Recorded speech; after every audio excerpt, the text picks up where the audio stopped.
even those who are socially isolated, they may not have all the feelings of the person who is by definition lonely. Right. They still have many of these same issues.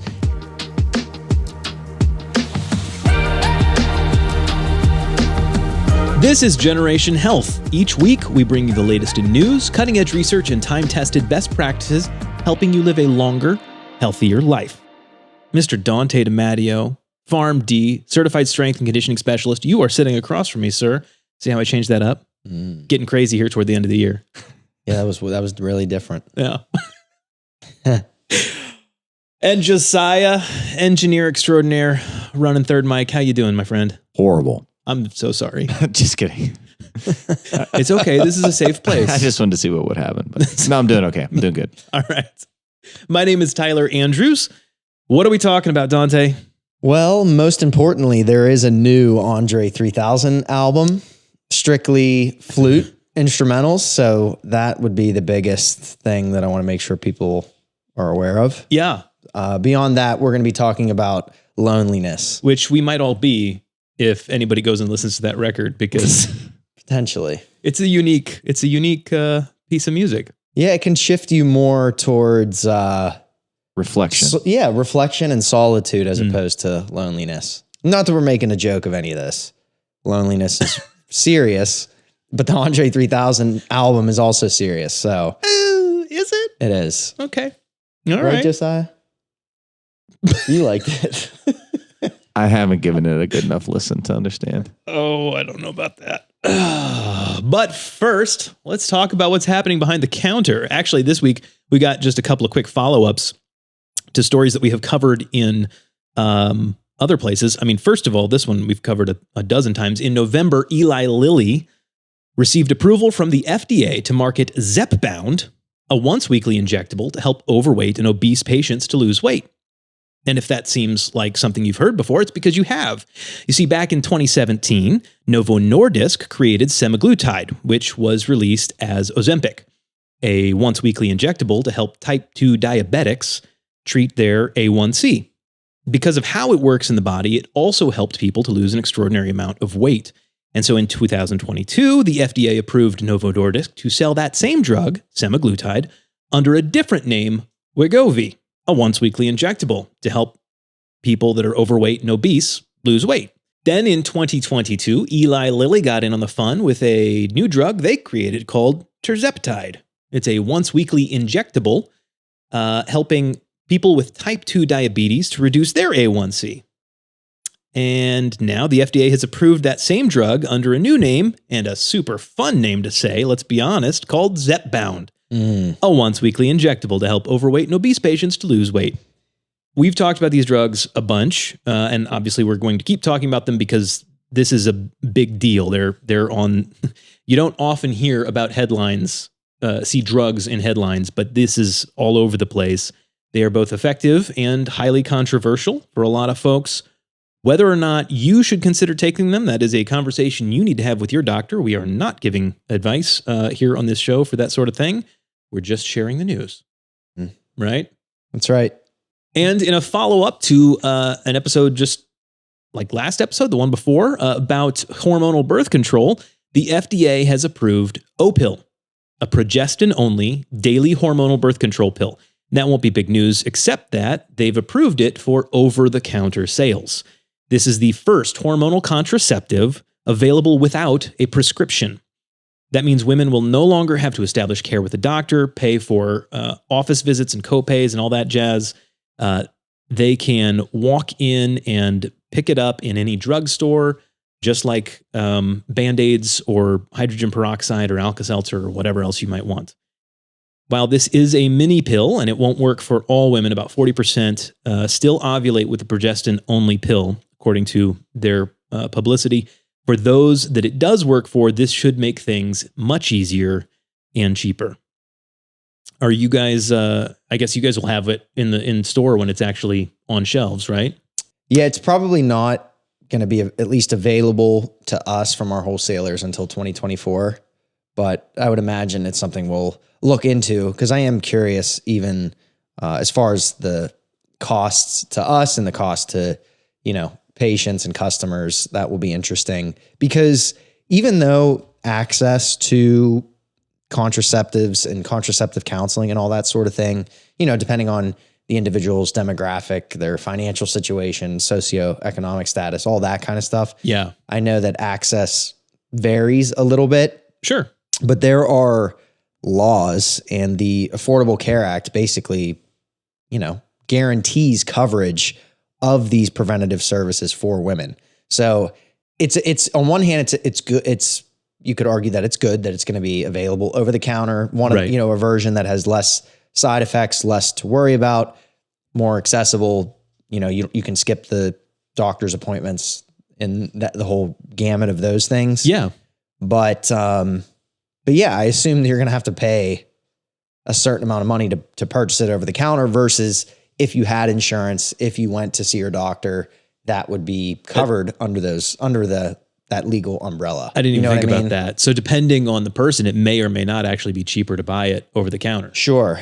Yeah. And that would be something that maybe somebody could prove me wrong on. I don't know. Maybe there will be some sort of coupon reimbursement, something that you can, or if you have an HSA account or some way to be reimbursed for purchasing this over the counter. I'm sure they'll try to incentivize that in some way. Yeah. So maybe I'm wrong. This being a new drug, is it going to have that, air quotes, new drug? Is it going to have that new drug premium on it? Because it's not yet a generic, right? Yeah. I think because the active ingredient, the active drug product has been around for such a long time. Yeah. I see that this probably working a little differently.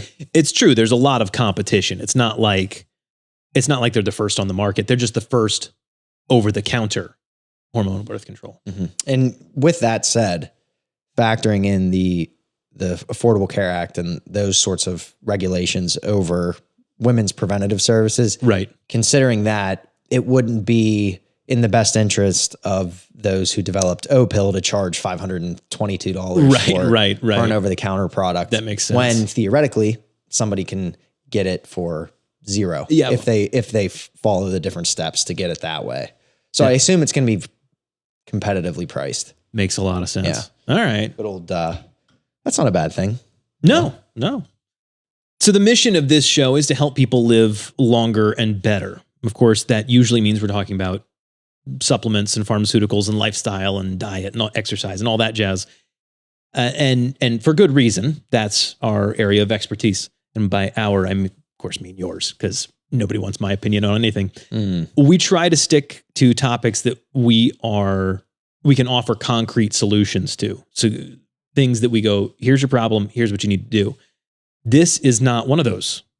But there have been a whole host of studies and articles and official government statements about loneliness and its impact on our health. And so we would not be doing our job if we didn't at least talk about it. So on the front end, we don't have a solution for people who are lonely other than the obvious things. This is not going to be groundbreaking in that sense that we're going to offer a magic pill.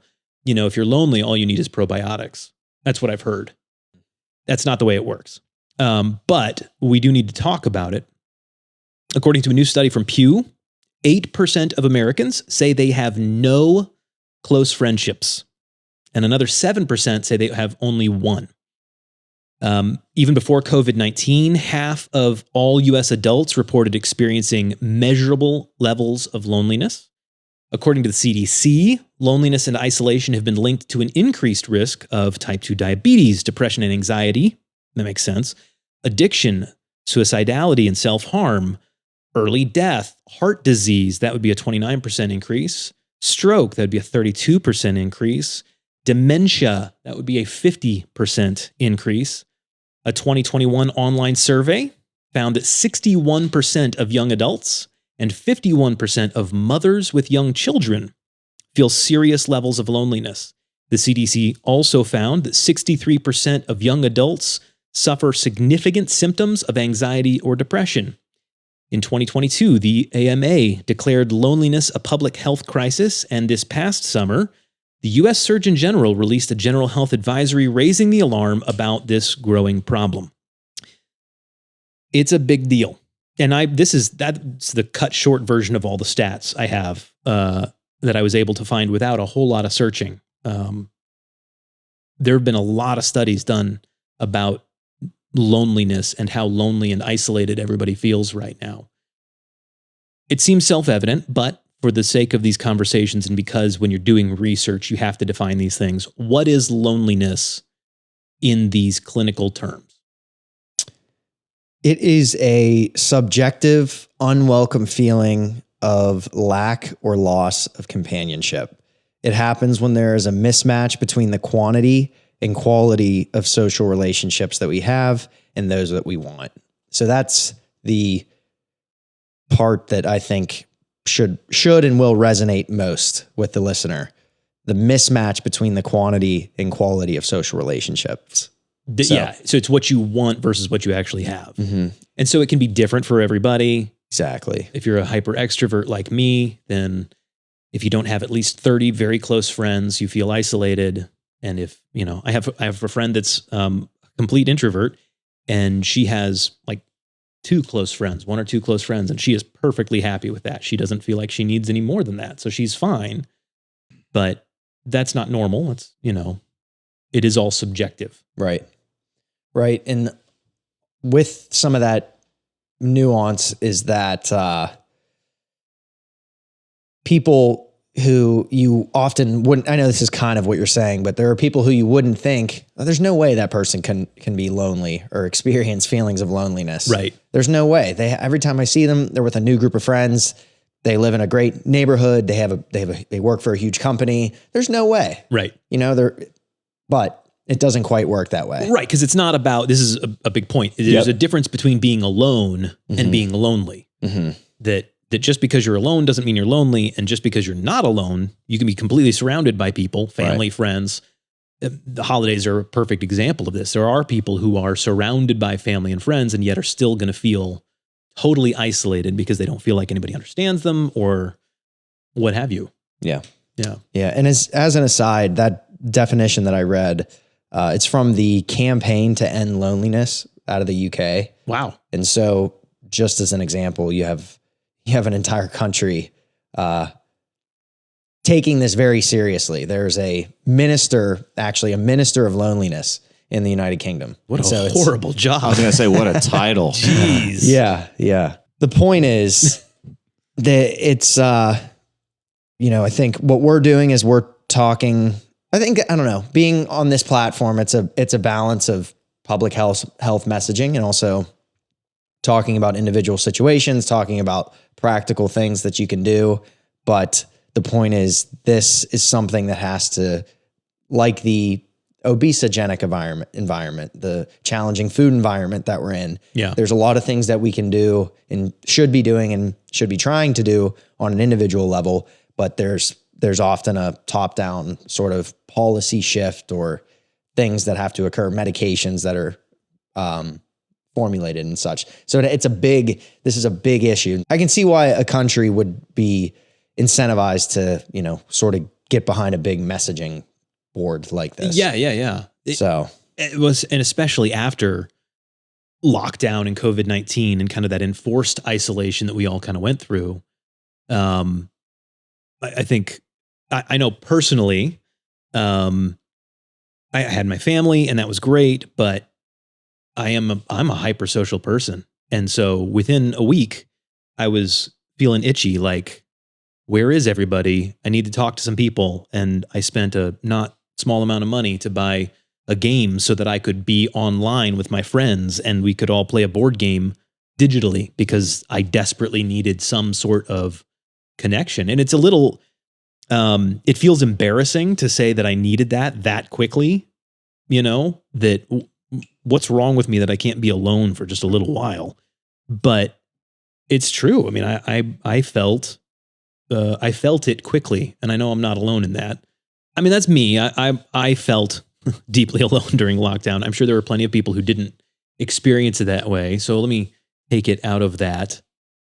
Have you guys, Does it jump to mind? Is there a time when you have felt incredibly lonely or deeply lonely? I think in general, I think it's normal for people to have to experience loneliness. Right. It's just going to be to different magnitudes. And so in much of the research that we've shared with one another, one of the common themes that comes up is that loneliness is almost is part of the human experience, like hunger and thirst. And so to some extent, given some sort of event or precipitating issue, something, it's going to be, what you're well within normalcy to experience that feeling. Right. So the short answer to your question is there are absolutely times, and I think we can get into some of those, but yeah, that would be, and that's a good point. My Just general answer.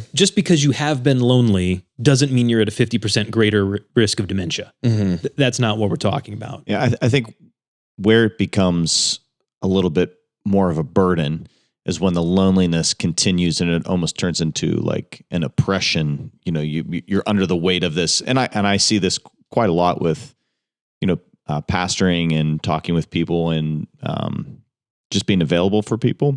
Is that it's these extended periods of time where so if everyone at some point experiences some level of loneliness, it's this continued oppression or feeling like, man, I am really alone over and over and over again, which leads to, quite a few other things, depression, which, maybe some of those, I wish they would parse out a little bit for us, loneliness versus depression and sadness and anxieties and worries. It's kind of all lumped in there because they're all, they all link to one another and they all exacerbate the other one. They kind of become a stew. I think one of the things that is important for anyone who may be listening or watching that is experiencing loneliness is almost I think Tyler, there's a lot of wisdom in what you said as far as like What?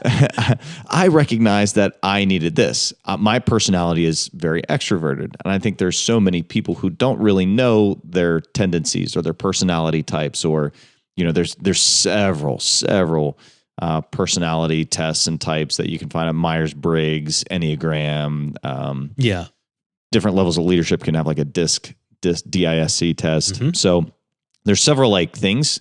I remember when I turned 30, that was a big self-learning period because there were extenuating circumstances, outside circumstances in my life that were pushing me towards this loneliness, anxiety, depression. There was just a lot going on.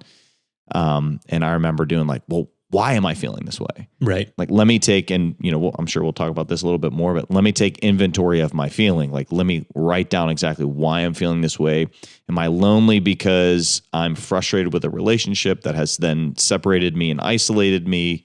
There are a lot of factors that go into loneliness. And I think the beginning of that article that you read, quality versus quantity, the quality of relationships versus the quantity, again, referring to a lot of pastoring and things that I do, you're only going to see more of this. Unfortunately, I hate to say that. Yeah. Because of the way that culture and society is digitally. Yep. There's a lot of things digitally that are a useful tool. Yeah. But can also isolate and separate. And that's where you'll see a lot more, in my opinion. And that's one of my big bugaboos is social media. You never heard that term? Bugaboo. Yeah. I love talking about and hating on social media and the effect it has on society and all that sort of thing. But it has brought connection much more available, much more broadly to people. The problem is that us old folks tend to think that just because I'm talking to somebody online, that's the same as talking face to face. And it's just not. Mm-hmm. And it seems like young people are figuring out more and more that's the case.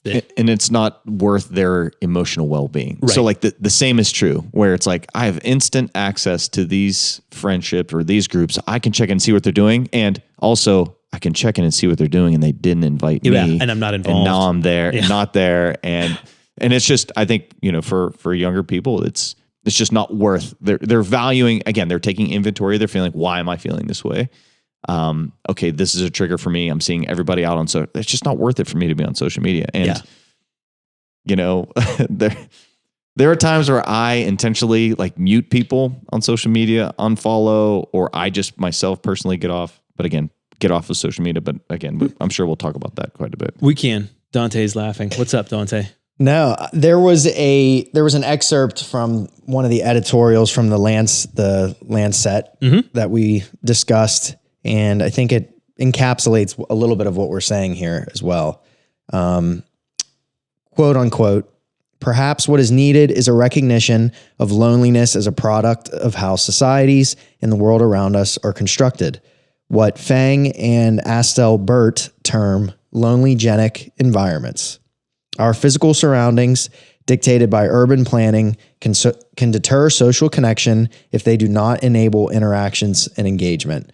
Remote work has become more common, making it harder to form meaningful connections with colleagues. Social media use, with its promises of bringing people together, has been associated with increased feelings of social disconnection. And it goes on to many different, highlights many different larger issues, you know, increasing in individualism, a decrease in collectivism. There's just so much of a push to be doing things on our own. And, you know, granted, we believe, you know, individual responsibility is great. Yeah. But there are certain issues in life that, this is also sort of taken from another researcher. There are certain things that you cannot solve on your own. And I think the crux of this conversation will be that loneliness is not one in it. You can't, it requires a second person. Theoretically, you cannot zen your way out of being lonely. You can't, you know, if the one of the main tenets of Buddhism is to have no desires, you know, I desire to have no desires. That's one of the big things. Like, you can't do that with loneliness. That's not a thing. You have to have connections. And I would point out, we are created by a God who exists within relationship. Correct. The triune God. That's the whole point. And then out of that relationship, we get to participate as well. So let's get back to the health elements of this. Dante, why is it that being lonely causes such an increase in heart disease and stroke and dementia? I mean, addiction, suicidality, depression, and anxiety, those seem, I mean, that makes sense. That's logical. If I'm lonely, then I get depressed. And then if I'm depressed, then I turn to other things to make me feel better. Okay, I get that. But why heart disease? Why stroke? Why diabetes? Why dementia? What is the connection between loneliness and these negative health outcomes? So that's a really good question. I'm not sure that I'm perfectly equipped to answer all of that. I don't believe that every one of these mechanisms have been, you know, clearly fleshed out. Right. But in general, and especially much of the literature kind of highlights different aspects of this, almost contradictory things at times. Yeah. So basically, all that's to say, there are thoughts that the chronic stress associated with the state of loneliness is what is driving almost like these pro-inflammatory pathways in the body that are, you know, making someone a little more predisposed to, heart disease, which is generally an inflammatory process and right. an inflammatory disease of the vasculature in the body. So that is one of the most glaring, I think, underlying mechanisms. Now, to counteract that, there are just as many papers saying that social isolation alone. So what did we say that was? Social isolation is separate from loneliness. Okay. That's just talking about the quantity of your relationships. So if you fall under this threshold and you have less than X amount of friends, less than X amount of jobs and social circumstances, right, then you can be considered socially isolated. Those individuals in certain areas of the research have just as high of associations of many of these physical health issues as those who are experiencing the actual subjective loneliness. Okay, So what I'm saying is we can't just tie this back to, oh, loneliness, it's tied to the chronic stress. It's because of how they're feeling. That's the mechanism that's driving heart disease, driving dementia, driving X or Y, so that my point is, even those who are socially isolated, they may not have all the feelings of the person who is by definition lonely. Right. They still have many of these same issues. Now, is it interesting? So it's just the point is, this is so multifactorial, right? It's, and again, a lot of these statistics are associative by nature. We're not saying that X is causing Y. We're looking at an association. But again, a lot of this body of research is pointing towards, okay, the more lonely you are, the more likely you are to have many of these, glaring chronic diseases. So you can try to center me a little bit. But again, I think my job with all this is just to prove how sometimes non-black and white this is. Right. And you said that at the beginning. It's very subjective, and each person and case, and it's, what would you say, multifactorial. Like there's multiple layers and so many things to this that it's a subjective experience. Correct.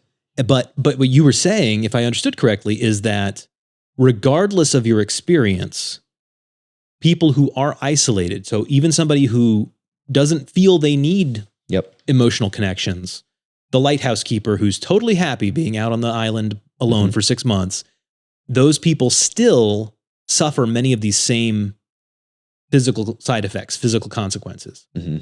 Interesting. Yeah, there's again, and there are a handful of other papers. There's something I would suggest people read. Honestly, it's in the Journal of Aging, and so this looked a little more. I think again, another one of the big things is that we're not just talking about elderly populations. Like we're talking about something that just as frequently affects those 16 to 24. Right. It's widespread. Yeah. I mean, this is something that early on maybe seemed to discriminate across age groups, but it doesn't. It makes sense. I mean, it makes sense that as somebody ages and their friends pass away or move, that they feel isolated. Maybe the kids grow up and move to a different state. They feel more and more isolated. Sure. Yep. But anybody at any stage, I loved the one statistic about, I say loved, you know what I mean? About 51% of mothers with young children feel serious loneliness. Right. Oh man. Yeah. And if I may, just to, I think, crystallize some of what I'm saying here.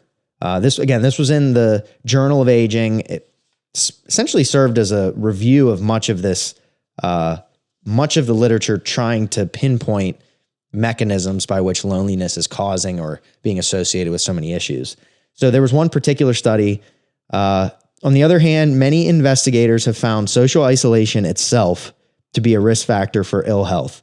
In a meta-analysis of studies examining the magnitude of effect of social isolation and loneliness on mortality, in which important baseline health variables were controlled in the analysis, Holt, Lundstedt, and colleagues found a 29% increased risk of mortality over time from social isolation, and 29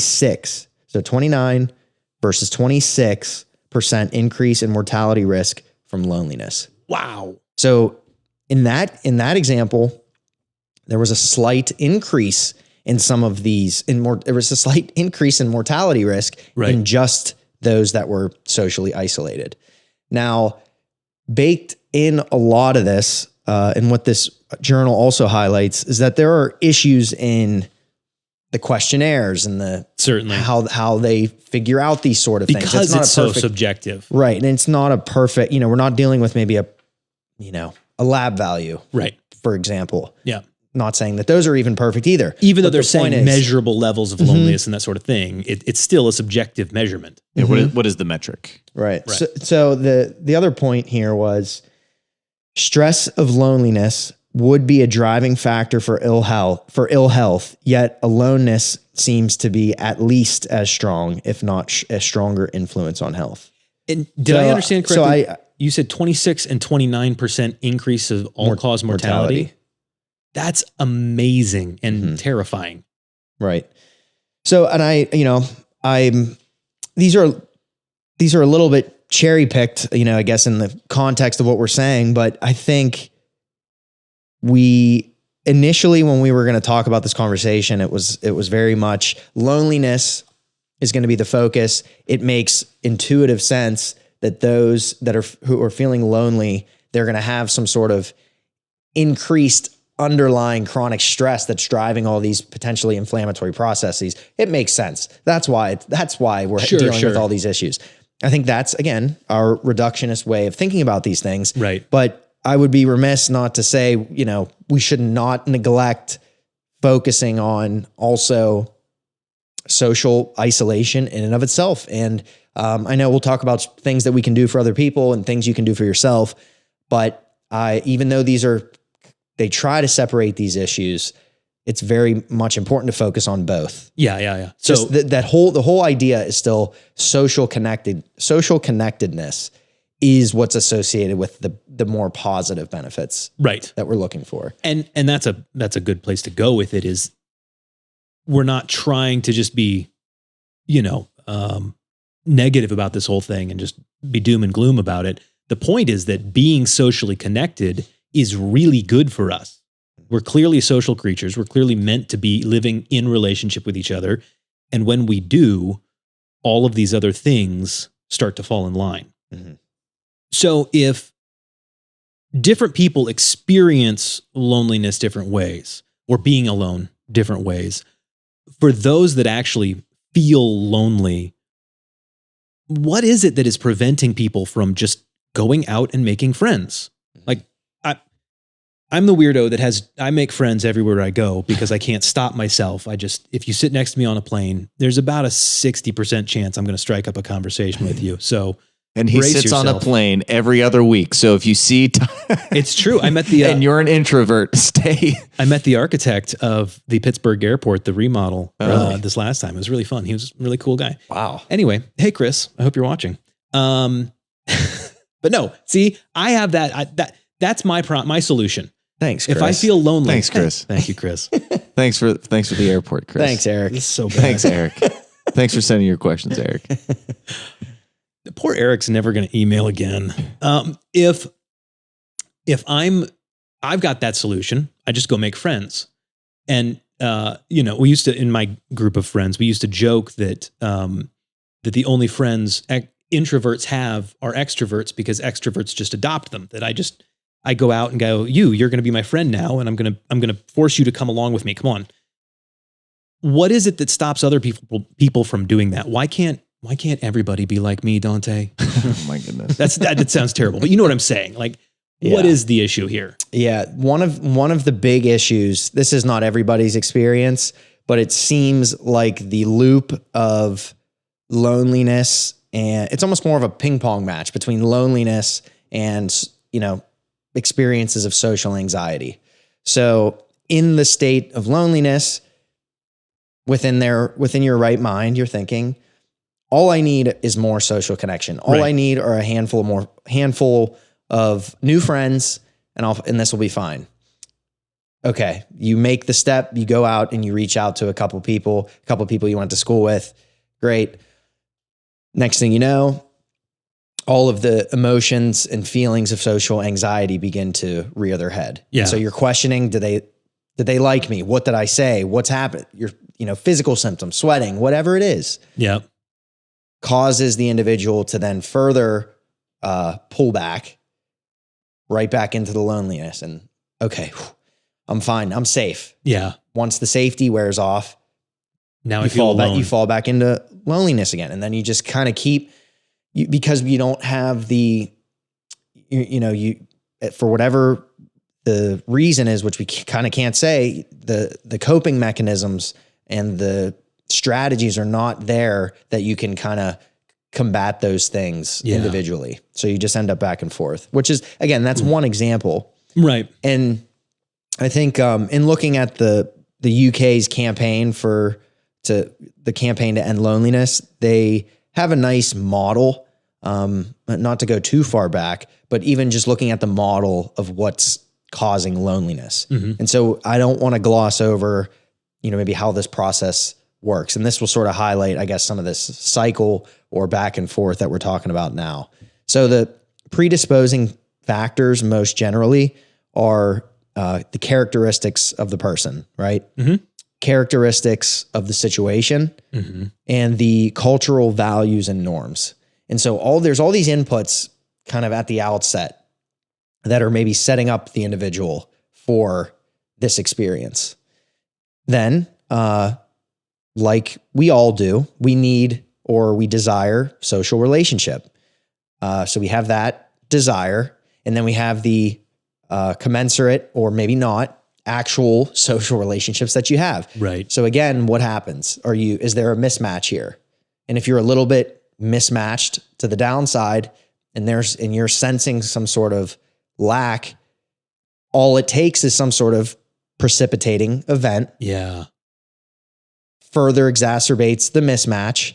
And then what we're talking about now, where social anxiety sort of feeds in, there are cognitions and attributions that then you begin placing onto the situation. Right. You view yourself a certain way. You view the way that you interacted with those people a certain way. And you can't get out of this loop of thinking. Yeah. And so it's all of those things We called it a doom loop in our conversation. Yeah, right. And so in some sort of crazy, you throw all those things that we just mentioned into the hopper, and what do you have? You have this very serious experience of loneliness. Yeah. And so I think that, I don't know, I think that helps kind of tie together the whole thing more or less. And now, of course, being the holidays, it's gray outside, it's rainy outside, or snowing, hopefully. It's every single ad is about connection and relationship and buying that connection and relationship with gifts. But it's the, celebrating this time when we're together with family and friends. And if that's not your experience, it just makes it all so much worse. All right. So we've all felt lonely at some point in time.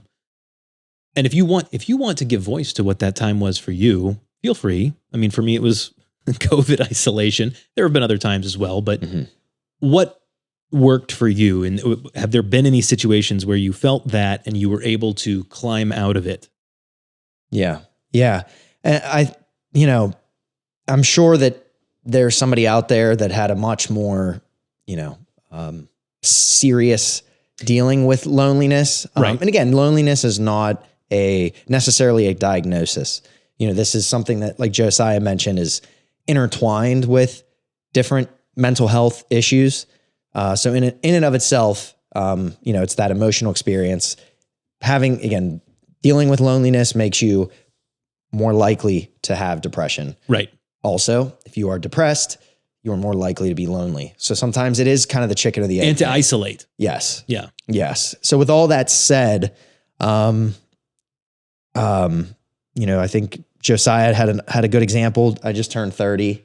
So that's kind of scary thinking, I've already had some emotions just within the last What are you saying? month or so. You saying we turn 30 like your life's half over or something? Yeah. Is that what you're saying? But in that case, it's less loneliness. But a notable scenario for me was early on in college. What we didn't talk about was there are a handful of different kinds of loneliness that they parse out in more of the clinical research. Sure. So there's emotional loneliness, social loneliness, existential loneliness, transient loneliness. So they have many different ways to categorize what the individual's experience is. Now, it is important to mention that many of these are overlapping simultaneously. So it's not like you just fall again into one, very clean cut box diagnosis.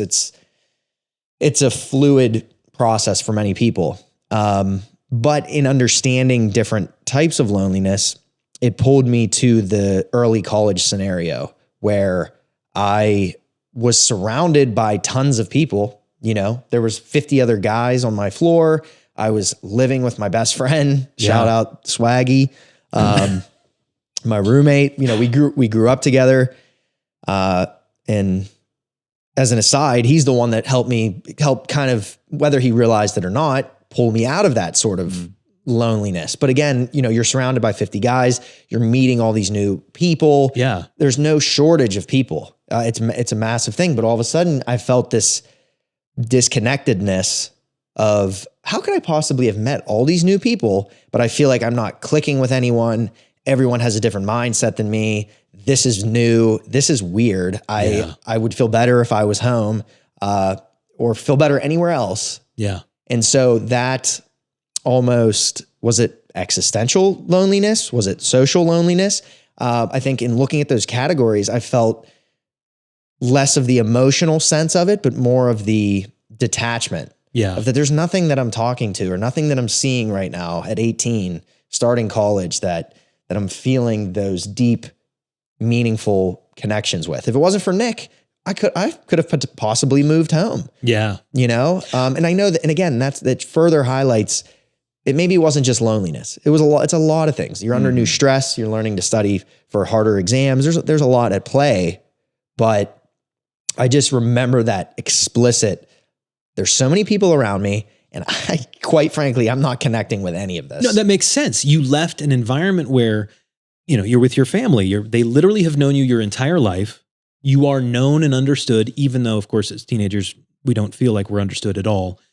But you're leaving that environment. You're going into a place with a whole bunch of other people who all are feeling something very similar. And, there's a lot of posturing, a lot of pretending to be bigger and badder than you are.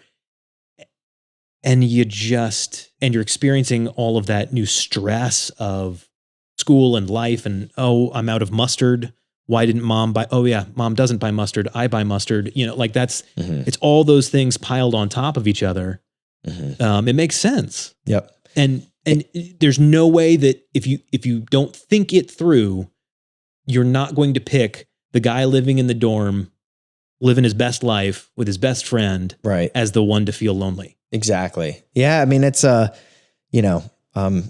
Josiah again alluded to journaling and sorting out some of those feelings when he turned 30, and I'm sure he still does it now. But even just learning about this, thinking briefly about some of my experiences, it very much brought about some real emotion, like some real things that I remember at 18, 19 going through that vicious cycle. Again, all I have to do, if I just pull myself up by the bootstraps, just go talk to some of these people. It's not what you think. They're going to like you. You played sports. You did this. You were nice. Like you build yourself up, and then you go out there and do it. And it's like, whoa, truly, like some of that social anxiety tendency, I can remember it rearing its head all of a sudden at 18 and 19, It's like, in high school, and, you're 17 and surrounded by all the people you've known forever. It's like, there's no time for that. You're comfortable, you're good. And then as soon as this new thing happens, you learn a whole heck of a lot. And so I truly empathize with people to larger extents who have and are experiencing this, and it's much less about, again, pulling yourself up by the bootstraps, but letting hopefully somebody do that for you. Come alongside. You won't do it alone. And that's, for example, that's what Nick was for me. Yep. And also his name's Healthy Gamer on YouTube. He's a psychiatrist, and he's like just so incredibly relatable. He's really good. He talks about all different mental health issues. He was a recovering gaming addict. He kind of calls himself. So very real experience. Sounds familiar.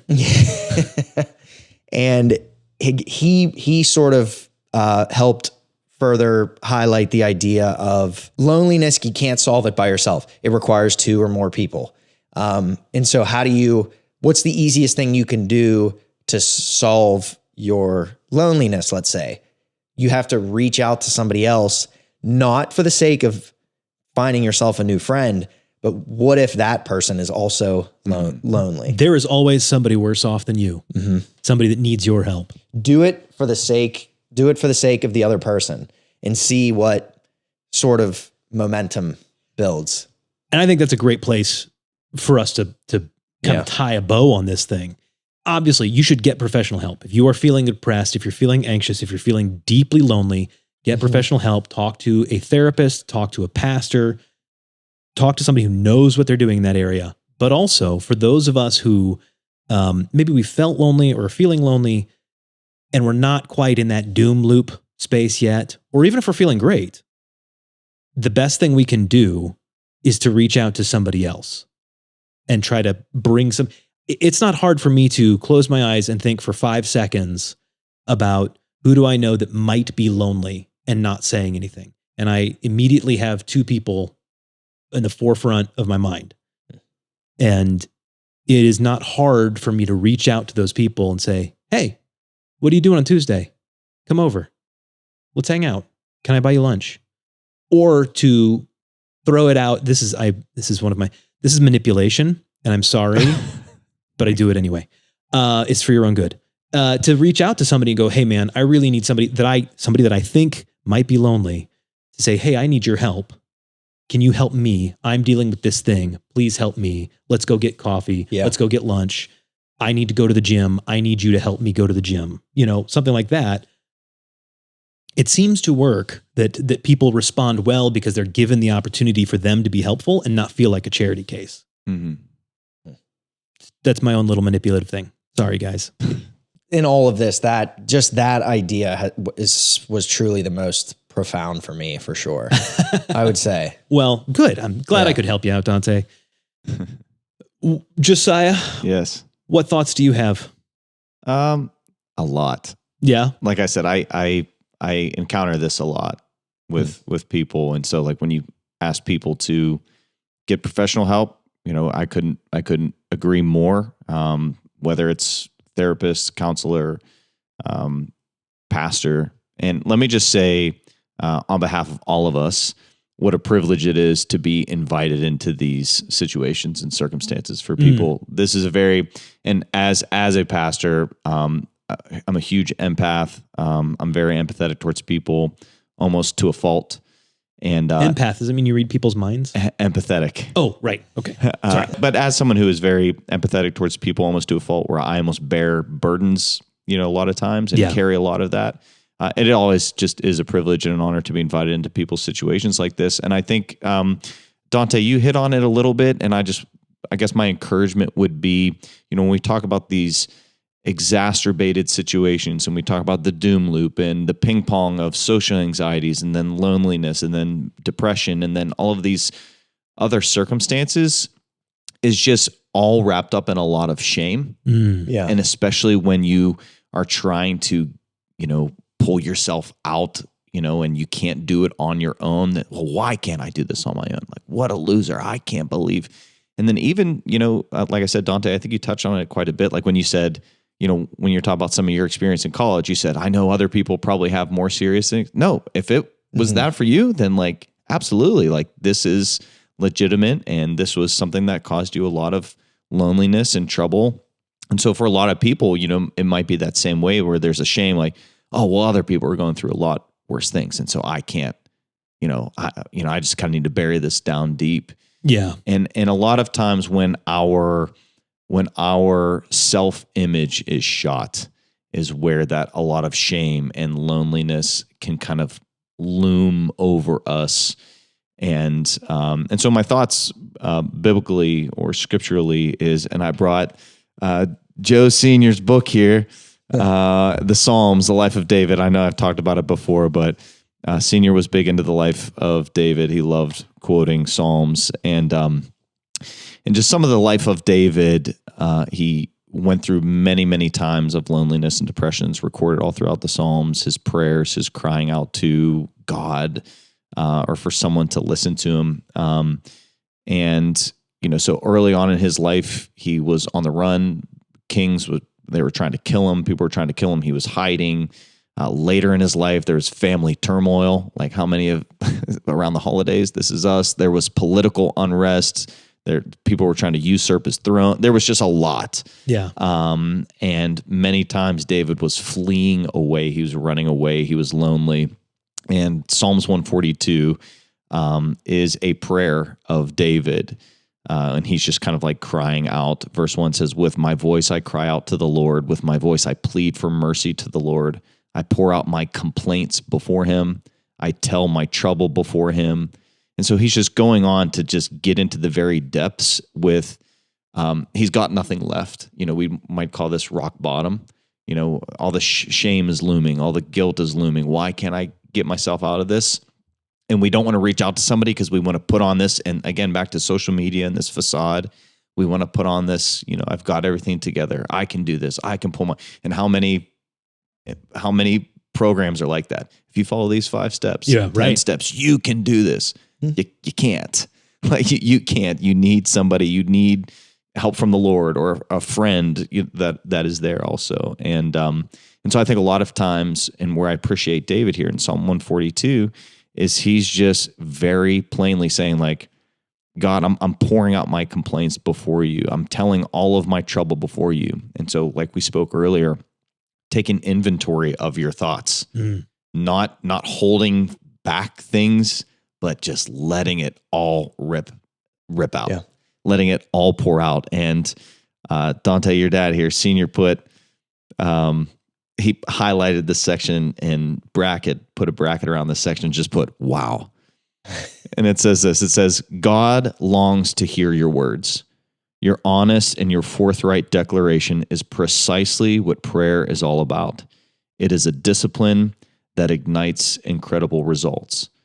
And so there's something so profound when we're able to just, whether it's with a trusted friend, whether it's with Swaggy, with Nick, or whether it's with, whomever that's close to you that you're seen and loved by, to just, here's everything that's going on.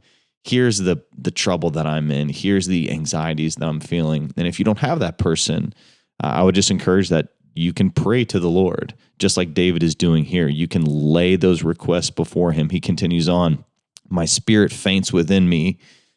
In the path where I walk, they've hidden a trap for me. Again, people are after him. They're trying to kill him. Verse 5, I cry to you, O Lord. I say, you are my refuge, my portion in the land of the living. For I am brought very low. Deliver me from my persecutors. They are too strong for me. Bring me out of prison. So he's just going on about this constant pursuit and this constant struggle about everything that he's going through. He's in a cave, so just even visibly and in context, in a cave is a very desolate and lonely place.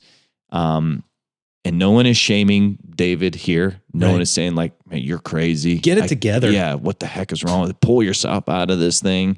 And again, our encouragement is God does not do this to you either. Yeah, there's this quote that says, the quickest way to be consumed with what other people think about you is to forget what God says about you. And all throughout his scriptures, he talks about how you are loved, valued, cherished, you're useful, you're needed. There's a purpose for your life. And so to be constantly reminding yourself of those things as you're giving all of your worries, your anxieties, scripture talks about rolling them onto the Lord, doing all of that. And I know this is very, this is in my lane, so to speak, with preaching. And I know it's a lot difficult. And let me just say, I have a tough time doing this, but they're like, heeding my own advice is what I'm saying. I'm being very vulnerable. But there are times when you just, for those of you and for those of us who are experiencing times of loneliness, depression, anxieties, absolutely seek professional help. It's not doctor or God. Right. It's both. Yep. It's both. God has given doctors wisdom. So don't for a second, it's, one or the other, but most definitely get professional help. But don't forget what God says about you. Continue to just lay bare. And when you hit that moment, like I said, I think all of us get to this moment where like, I can't get out of this. I can't Zen my way. I can't pray my way out of this. I can't exercise my way out of this. Whatever this, so-called solution is that we think we may find, we have to come to this place where it's like, I have to get all of this out. I have to take inventory of my thoughts. I just have to put all of these prayers down on paper. I've got to just tell somebody, in different religions, denominations, called confession. Yep. How much better do you feel when you're able to just confess And scripture says we have that ability to go straight to Jesus and confess. Yep. Absolutely. We love this opportunity. All of you who listen, we love you guys. Absolutely. And if you are not in the midst of dealing with loneliness, reach out to somebody who might be. Mm-hmm. Take this opportunity. Let that be your New Year's resolution. Maybe don't go to the gym 5 times a week. Maybe instead the resolution is I'm going to keep going 3 times a week, but I'm going to start bringing a friend. Or I'm going to call that friend and bring him to coffee. I'm going to ask them to come help me fix my dishwasher or whatever. Reach out to somebody. Let them feel like they can be useful and helpful in these times. We need each other. Mm-hmm. I need you guys. I'm glad I got this. Wow. Same. Anything we talked about, all the products, of course, we didn't talk about any products today. None of the products that we talked about would help you get out of loneliness. But if you're looking for supplements or need some protein or whatever, go to our website, askjoedimatteo.com. That is also where you can sign up for our newsletter, be up to date on what's going on with us, find past episodes of this show or episodes of the original show, Ask Joe DiMatteo, that Senior was on. Yes, sir. They're all there. If you have any questions, email us, questions@askjoedimatteo.com. That's askjoedimatteo.com. Show notes will be available down below. Any of the articles we referenced will be there. And if you learned something or you enjoyed this or you know somebody that needs to listen to this, please don't hesitate to share the show. Send it to everybody you know. Let them know that you want to help them not be lonely, please. Give it a rating, a 5-star review, thumbs up, all that jazz. It helps out the show phenomenally. I promise it makes a big, big difference to us. Thank you as ever to Josiah Schweinberg, our engineer, Michael Deppish, the editor, Joyce Gibb, our nurse practitioner, who handles private consultation, Diane Silverman, who handles product. We got Terry, who does scheduling, Cecilia, who does distribution. That's Dante DiMatteo. Thanks, guys. We'll see you next time.